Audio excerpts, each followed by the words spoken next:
Hello, YouTube, and welcome back to another video.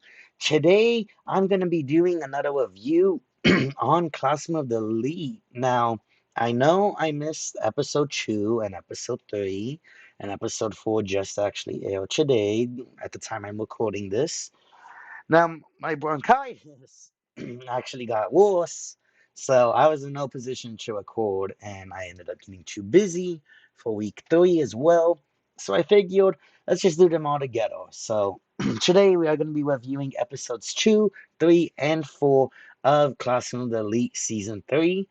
So yeah, let's go ahead and get started with episode 2.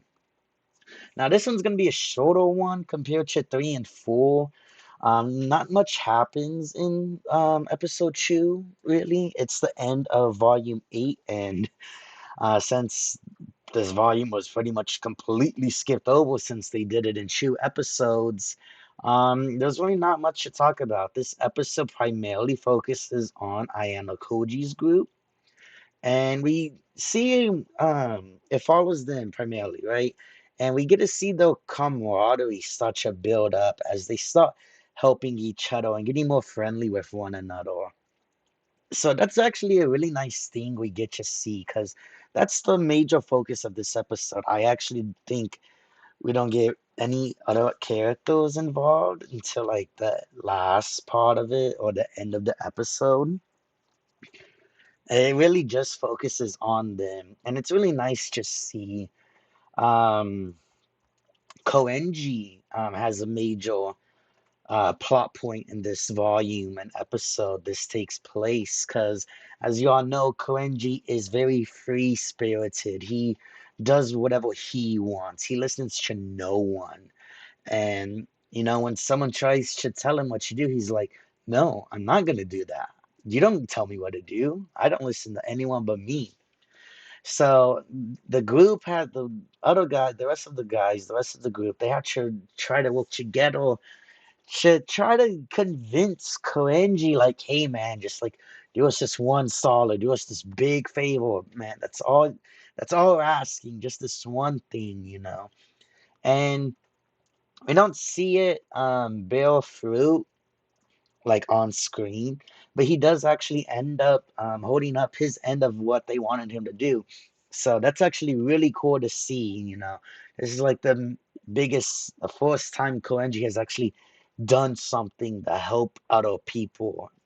And obviously, it benefits him himself because, his grade is on the line and stuff. But other than that, it's his like first step to being more open to helping. So that's really nice just seeing. And at the end of this episode, I don't know, I don't remember if I mentioned it in my episode 1 review, but Nagumo, he's a new character introduced in this volume, and he kind of has beef with Horikita's brother Manabu. And in episode 1, he challenges Manabu to a challenge, this test, and Manabu accepts. So we see the result of that. Now, early on in the episode, Manabu was it? It might have been this episode or episode 1, but Manabu meets with Ayana Koji to talk about this challenge.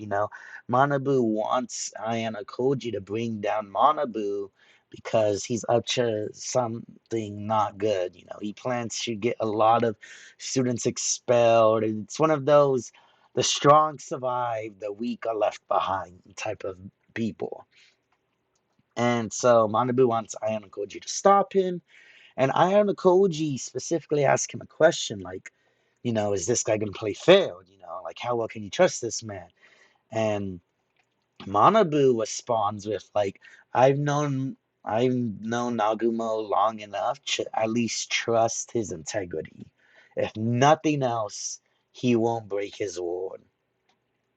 And that actually comes back to bite him because Nagumo does exactly that.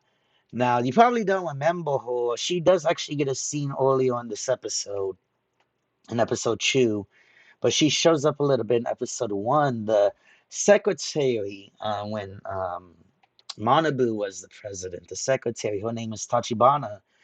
She has purple hair on the twin buns. She's petite, to jog your memory of her. But um, whole group, she has a classmate of Nagumo's in there, and Nagumo sets that person up for failure. Now, at the start, it was explained that whoever got expelled, the group that did the worst, one person was gonna get expelled, but that person could choose one other person and they will get expelled too. So it doesn't matter what they did. They can get expelled just because, like, I don't like you, so I'm taking you down with me. And Nagumo sets that up perfectly to where Tachibana is the one gonna get expelled. So Manabu had expected Nagumo to go after him, but he didn't do that. He went after Tachibana. Now, we don't really see much of their relationship, but from the little we do see, you can tell Tachibana is very close to Manabu. She probably likes him. It's never really said she does, but I mean, it's kind of obvious. She at least respects him enough to want to be by his side and stick with him. So when she's about to get expelled, Manabu, I was about to confuse him with Nagumo. Manabu and the rest of a class of the third years, they come together and you're like, no, we're not gonna let this happen. Manabu, we got you. We stand with you. We will save Tachibana. And they buy out her expulsion. I believe it's 20 million points and to nullify an expulsion, and that's exactly what they did. So because of that, their class is going to end up dropping because of the amount of points they lost. So they got to walk back up to Class A and stuff like that. So it's a big blow. Manabu, I mean, he technically loses, but at the same time, he technically wins because he got what he wanted. And Manabu, he does the same thing. So a key thing between the relationship of Manabu and Nagumo is the philosophy. Nagumo wants the strong to survive, the weak to fail. Manabu wants to be an example. The strong is supposed to help the weak. So that's a key difference. Nagumo has brought the entire second year, like every class A through D, together under his control. Well, Manabu has pretty much won it through respect. And that's a big difference because that's what allows Nagumo to be able to do stuff like that so freely because everyone is under his thumb. And that's going to come into play in the future. But we get, other than that, we get some scenes with Kiyotaka and Kei interacting. And Kei sees this goes down, and if you haven't noticed, I mean, they kind of made it clear it was there in season 2, but Kei has growing feelings for Ayano Koji Kiyotaka, and she asks him, like, especially after what he did for her in season 2, she's like, hey, so if I was in Tachibana's position, what would you do? And his response was, I do everything in my power to not let that happen.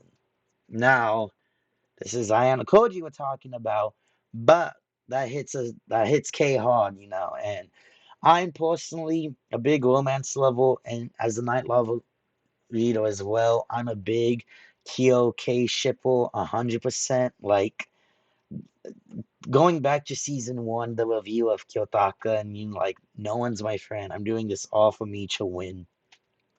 I want Kay to be the one to change him. I want them to be happy because I love, love, love Kay, dude.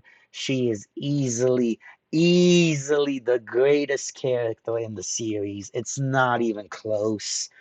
I'd say Horikta's a close one up, but Kay, she's just so amazing, man. Like the light novel volume 1 with 4.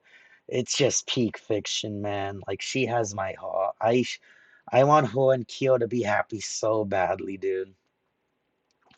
But yeah, that's pretty much the end of volume 8. The episode ends with that. And we move on to the next exam, the next season episode arc, light novel volume with volume 9. So episode 3 starts is the beginning of volume 9, and it starts off, Arisu, Class A's leader, she declared in episode 1 that she was gonna attack Ichinose. She's like, I'm going after you next. You're gonna get. So this is where that's coming to fruition. And this episode 2 opens up with Arisu talking to Nagumo, and you're like, oh, I know she's on the student council and everything. So please forgive me for I'm about to get her expelled. And Nagumo responds with, you know, I was fine with it as long as it didn't escalate past bullying. I had uses for Ichinose. That's Don't ignore that. It's gonna come into play later. Future sight. I can see the future. But after some talking with Arisu, he's like, I gotta respect you. Hands off to you. Do what you want. You got this. And Arisu's like, oh, I will. And then we cut to class C now. They're discussing before classes start, and we see more of I. I just saw it and I forget his name because he's a bigger side character, even though he's gonna have a lot of stuff coming up. But I believe it's Yamaguchi is his name. We get some more. He's showing up a lot. He's gonna get a lot more screen time. He's heavily involved in this arc volume story. Excuse me.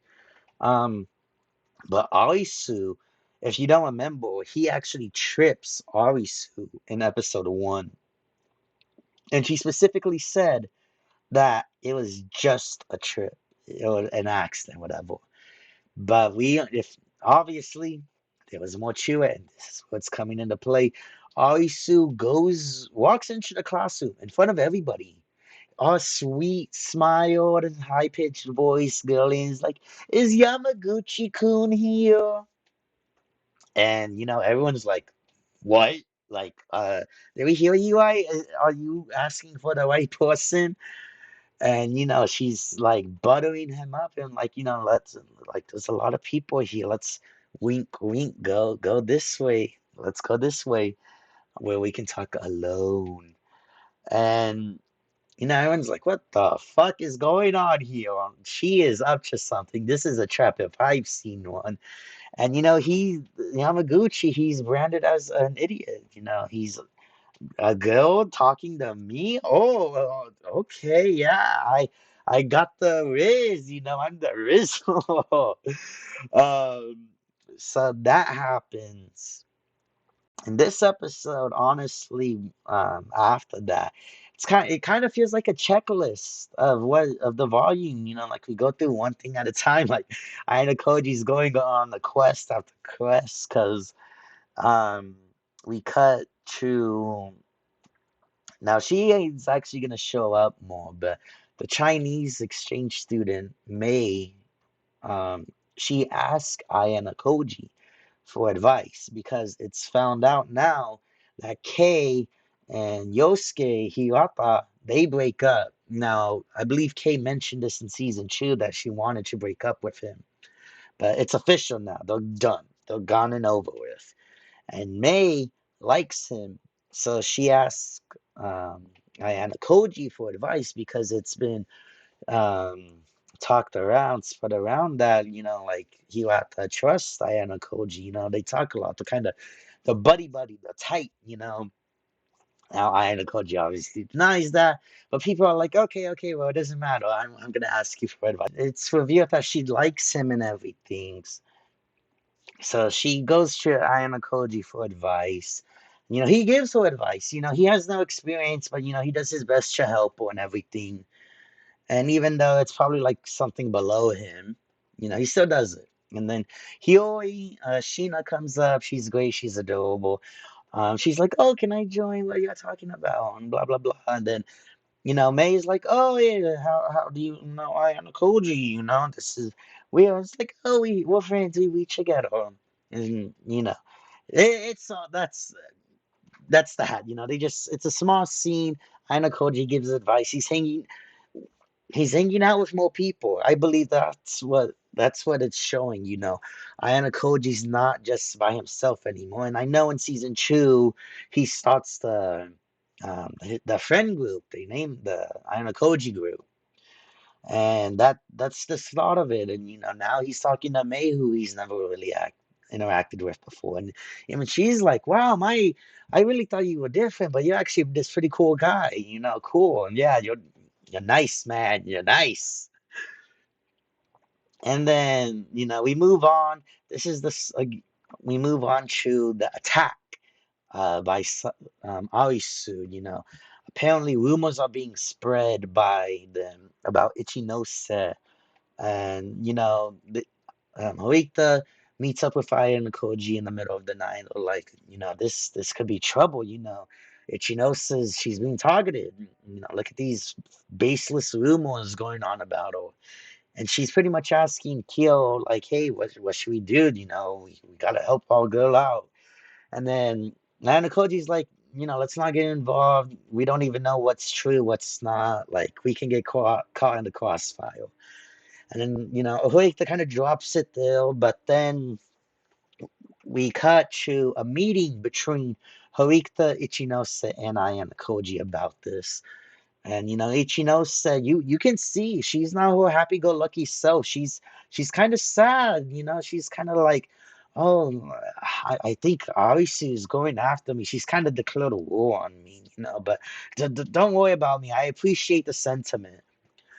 She doesn't really want to get anyone caught in the crossfire."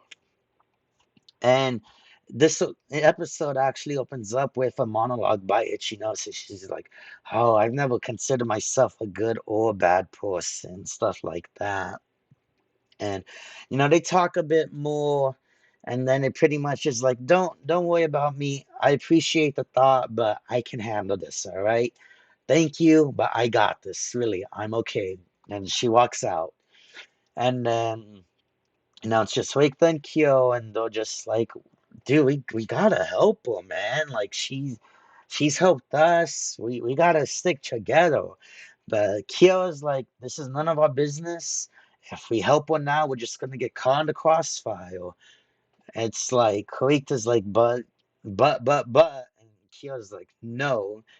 If Ichinos is gonna get taken down, that's gonna happen eventually. If Arisu doesn't do it, we're gonna have to in the future. So, like, there's no hope, man. Like, this is gonna happen. Just let it happen now, and don't push it for later, because it's only gonna hurt later.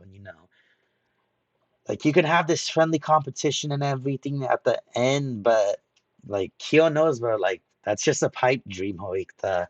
And then he walks away. And then Ichinos is actually outside like his apartment waiting for him, like, "Oh hey, let's chat." They end up going to the roof and they're like, I'm sorry, Kyo, like I appreciate the thought. And it's really just a bunch of we see Ichinosa taking the hit. She says she's fine and everything, but we can see it's really eating away at her, especially because her status as the leader of Class B. Now, I believe she doesn't really care about that, but she knows like she's like the glue holding Class B together. Like Class B works so well because of Ichinose. And then that's pretty much it. At the end of the episode, um, Manabu contacts Sanakoji is like, "Hey, we got a problem here. Kushida, the crazy person, she's got in contact with Nagumo. And obviously, Kushida at this point is a big problem for Harikta and just the class as a whole. She's a liability.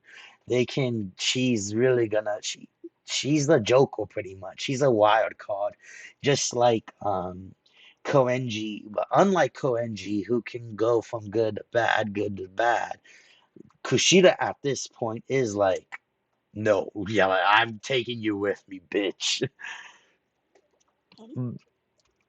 But other than that, that was pretty much the episode.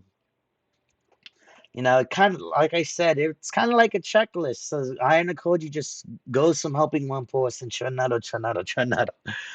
But I mean, it was an okay episode. It skips a lot of the volume, but at this point, what can we do? Now, on to episode three or four. My bad. Episode four. That was episode three. This is episode four. Um, Honestly, I really enjoyed this episode. Obviously, again, light novel is getting changed. Whatever. I'm done with that. This episode was honestly really fucking good. Now, um, I, I talked about this earlier, but we get a lot of K this episode, and I fucking love it. It's honestly the best part of this episode. I love K so much, man. Like, I love K. She's amazing. Now, this episode takes place on Valentine's Day. Yes, Valentine's Day. So he gets some things at the guys, like, oh, I want chocolate, I want chocolate. Pseudo confronts Ayana Koji and like, hey, you didn't get any chocolate, right? Like, he's crushing on Harikta. He wants to get chocolate from Harikta, and he wants to date her and go out with her. Like, and Koji's like, no, no, man, like, come on, this is me. And then Pseudo he was like, yeah, you're you. Why, you're not gonna get anything. So that happens, and throughout the episode, it gets progressively worse. The rumors about Ichinose. It's found out she's been skipping school, but it's later shown she's actually just sick with a cold. So it's not because she's letting the rumors get to her, but she's getting sick. Now, at the start of the episode, we see Kei contact Kyo, and they agree to meet up, and they do. And Kay actually gives Ayana Koji Valentine's Day chocolates, and it's great. I love it so much, dude. I ship them so hard. I want them to be happy, man. But a student from Class A that was actually in Ayana Koji's group in the first two episodes. Oh man, I already forgot his name. This is bad. I suck, man.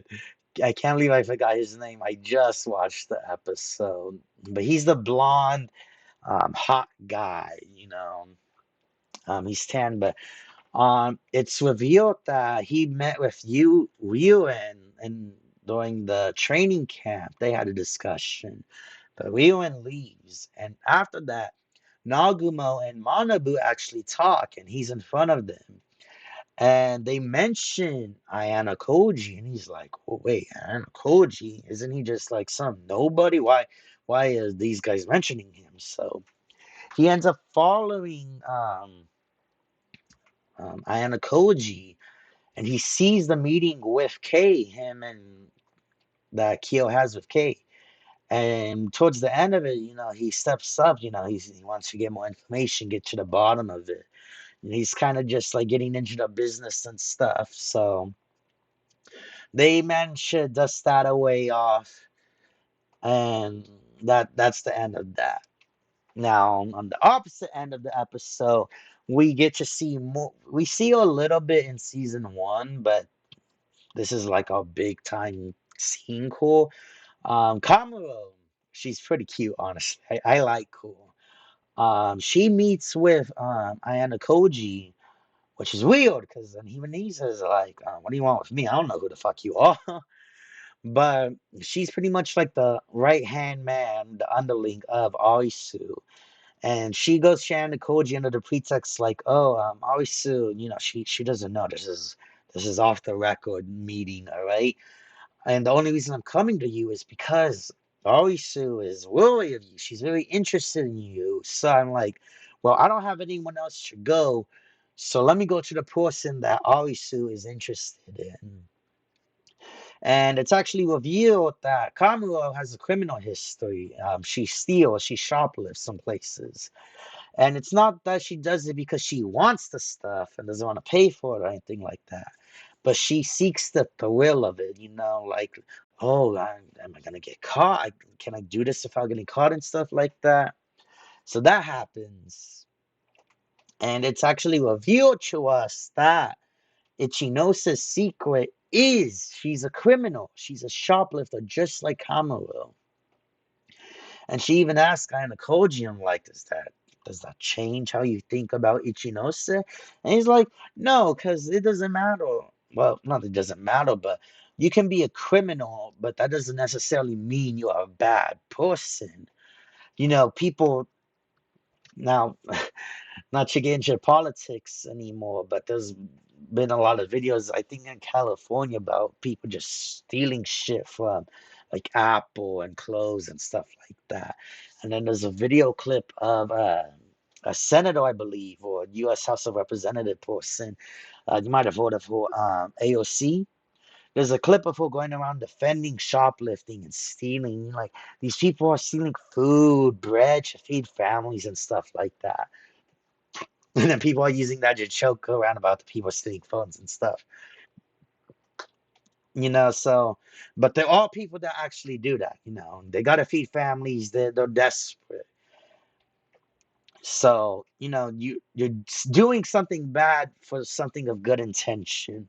So that's what Ayana Koji means. Like, that doesn't mean being a criminal doesn't mean you're a bad person. And,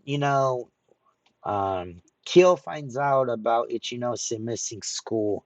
So she actually goes and visits her, and this is what he finds out she's sick. And she gives a bit more reassurance, like, "Oh, I'm okay, okay, don't worry about me." So he leaves, and that's pretty much the whole episode. It's just that the reason why I liked it a lot is obviously the case stuff. Now, the start of the volume, the episode 3, I kind of vaguely remember. This episode is the stuff I remembered a lot from the light novel. I specifically remember the Kamalo and the Kay giving Kyo the chocolate scene specifically. And then, but that's pretty much the end of the episode. But at the end of it, we get something pretty interesting.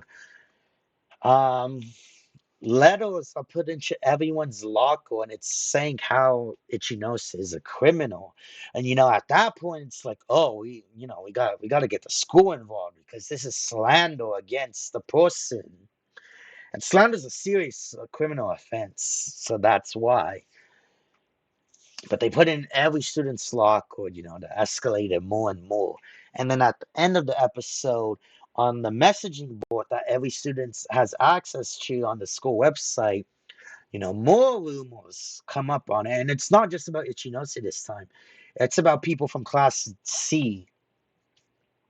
It's said that Kiyotaka is crushing on Kei. Um, Sato hates this classmate. Shinohara, she's a student there. She's gonna get more screen time, but she is kind of getting close and kind of buddy buddy with Ike now. And a rumor about her is that she was a prostitute in middle school. It's like, whoa, like that's something big, like that's a big deal.